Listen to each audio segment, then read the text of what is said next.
Welcome to the Rim Break Rodeo. We hope this video helps.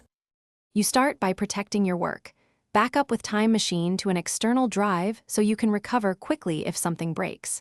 Once done, enable iCloud Desktop and Documents to keep files synced across devices, which saves time later.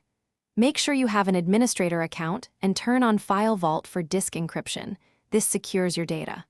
Finally, update to the latest Mac OS to get fixes and new features that make the following steps reliable and faster.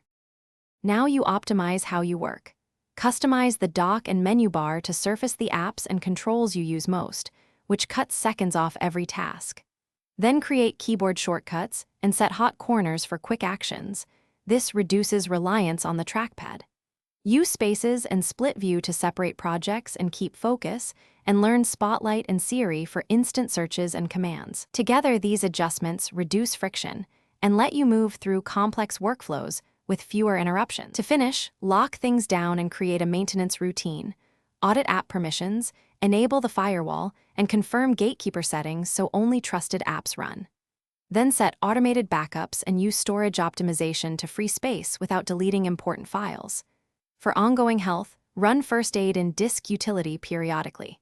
If you encounter problems, boot into safe mode, run first aid, and reset NVRAM. These steps address most startup and performance issues quickly, so you can get back to work fast. Thanks for watching. Consider subscribing if we helped you.